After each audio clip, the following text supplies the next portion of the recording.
வணக்கம் மக்களே. இந்த வீடியோல நம்ம பார்க்க போறது நடிகை த்ரிஷாவுக்கு நிச்சயதார்த்தம் முடிஞ்சு கல்யாணம் வரைக்கும் போனது திடீர்னு ஏன் நின்னு போச்சு, யார் அந்த வருண்ராஜ் மணியன்ங்கிற தொழிலதிபர், அதை பத்தி தான் இந்த வீடியோல நம்ம முழுக்க முழுக்க பார்க்க போறோம். அதுக்கு முன்னாடி நம்ம சேனலை யாராவது சப்ஸ்கிரைப் பண்ணாம இருந்தீங்கன்னா மறக்காம முதல்ல நம்ம சேனலை சப்ஸ்கிரைப் பண்ணிக்கோங்க. அதுக்கப்புறமும் வீடியோல அந்த வியூ ப்ராடக்ட்னு ஒரு ஆப்ஷன் வரும். அதை நீங்க கிளிக் பண்ணீங்கன்னா அதுல ஏகப்பட்ட ப்ராடக்ட் 70%, 80%, 90% ஆஃபர் போட்டுக்கிட்டு இருக்காங்க. ஒருவேளை உங்களுக்கு அதுல ஏதாவது ப்ராடக்ட் தேவைப்பட்டுச்சுன்னா அது நீங்க பர்ச்சேஸ் பண்ணிக்கங்க, உங்களுக்கு பெரிய யூஸ்ஃபுல்லா வந்திருக்கும். வாங்க வீடியோக்குள்ள போலாம். நடிகை த்ரிஷா தமிழ் சினிமாவில் ஒரு ஹீரோ 26 வருஷம் 30 வருஷம், ஏன் ரஜினிகாந்த் இப்போ வரைக்கும் ஹீரோவா நடிக்கிறார், அது பெரிய விஷயமே கிடையாது. ரஜினிகாந்த், கமலஹாசன் இவங்க எல்லாருமே இப்போ வரைக்குமே ஹீரோவா நடிக்கிறாங்க. ஒரு ஆண் இத்தனை வருஷமா ஹீரோவா நடிக்கிறது பெரிய விஷயமே கிடையாது. ஆனா ஒரு பெண் ஹீரோயினா ஒரு 26 வருஷமா மார்க்கெட் உச்சத்துல இருந்து நடிக்கிறது தான் பெரிய விஷயம்.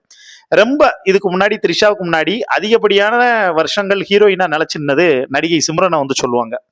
அதுக்கப்புறமும் இப்ப நயன்தாராவை கூட நீங்க எடுத்துக்கிட்டீங்க அப்படின்னா அந்த லெவலுக்கு பெரிய லெவல்ல, அதாவது சிம்ரனுக்கு அப்புறம் நயன்தாரா ஒரு கன்சிஸ்டன்சியா நின்னாங்களா அப்படின்னு கேட்டா ஓரளவு தானே ஒழிய. ஆனா 26 வருஷமா ஜோடிங்கிற ஒரு படத்துல ஒரு துணை நடிகையா அறிமுகமாகி அதுல ஒரு ஜூனியர் ஆர்டிஸ்ட் மாதிரி அறிமுகமாவாங்க சிம்ரனோட ஃப்ரெண்டா. அதுல அறிமுகமாகி கிட்டத்தட்ட இப்போ வரைக்கும் 26 வருஷமா தொடர்ந்து ஹீரோயினா நடிச்சுட்டு வர்றாங்க. நடிகை த்ரிஷா ஆரம்ப காலகட்டத்தில் ராணா டகுபதிங்கிற தெலுங்கு ஆக்டர் லவ் பண்ணாங்க. 2 பேரும் டேட்டிங் பண்ணாங்க. அது செட் ஆகலன்னு கருத்து வேறுபாடு ஏற்பட்டு பிரிஞ்சுட்டாங்க. அதுக்கப்புறம் நடிகர் பிரபாஸ் கூட பார்த்தீங்கன்னா டேட்டிங் போனாங்க. அதுவும் செட் ஆகலன்னு கருத்து வேறுபாடு ஏற்பட்டு பிரிஞ்சுட்டாங்க. அதுக்கப்புறம் தான் மூணாவதா வருண்ராஜ் மணியன் அப்படிங்கிற ஒரு பிஸ்னஸ்மேன், அவங்க 2 பேருக்கும் நிச்சயதார்த்தம் வரைக்கும் போச்சு. நிச்சயதார்த்தம் முடிஞ்சிருச்சு. ஆனால் நிச்சயதார்த்தத்துக்கு முன்னாடி அப்போ அவங்க 2 பேரும் பார்த்தீங்கன்னா டேட்டிங் பண்ணியிருக்காங்க. அந்த டேட்டிங் பண்ணப்ப அப்ப வருண்ராஜ் எல்லாத்துக்கும் சரி சரின்னு சொல்லியிருக்காரு. நிச்சயதார்த்தம் முடிஞ்சதுக்கு அப்புறம் மறுபடியும் த்ரிஷாட்ட பேசுறாரு. அப்ப பேசும்போது என்னன்னா, அந்த மேரேஜ் டேட் மட்டும் அனௌன்ஸ் பண்றதுல அப்ப எப்ப அனௌன்ஸ் பண்ணலாம் அப்படின்னு அவங்களுக்குள்ள ஒரு டிஸ்கஷன் போயிட்டு இருந்தது. அந்த நிலைமையில வருண்ராஜ் மணியன் என்ன பண்ணியிருக்காருன்னா, த்ரிஷா கூப்பிட்டு, தப்பா எடுத்துக்காதீங்க, நீங்க சினிமாவில் நடிக்கிறது செட் ஆகாது, கல்யாணத்துக்கு அப்புறம் நீங்க நடிக்கிறத நுப்பாட்டிருங்க அப்படின்னு கண்டிஷன் போட்டிருக்காங்க. த்ரிஷா இதை ஒரு பேட்டியில சொல்லும்போது ரொம்ப தெளிவா சொல்லியிருந்தாங்க. என்னோட கல்யாணம் நின்று போனதுக்கு ஒவ்வொருத்தவங்களும் ஒவ்வொரு காரணமும் ஒவ்வொரு வீகமும் சொல்லிட்டு இருக்காங்க. ஆனா உண்மை அது இல்ல. உண்மை என்ன அப்படின்னா, சினிமாங்கிறது என்னோட உயிர். யாராவது என் உயிரை எடுத்தாங்க அப்படின்னா அதுக்கு எப்படி நான் சம்மதிக்க முடியும்? அவர் கல்யாணத்துக்கு அப்புறம் நீ சினிமாவில் நடிக்கவே கூடாது அப்படின்னு சொன்னாரு. எனக்கு அது செட் ஆகாது. நான் எதுக்கு கல்யாணத்துக்கு அப்புறம் சினிமாவில் நடிக்கிறத நிறுத்தணும்? அதுக்கு நான் என் கல்யாணத்தவே நிறுத்திடுறேனே அப்படின்னு சொல்லிட்டு தான் நான் கல்யாணத்தை நிறுத்தினேன்.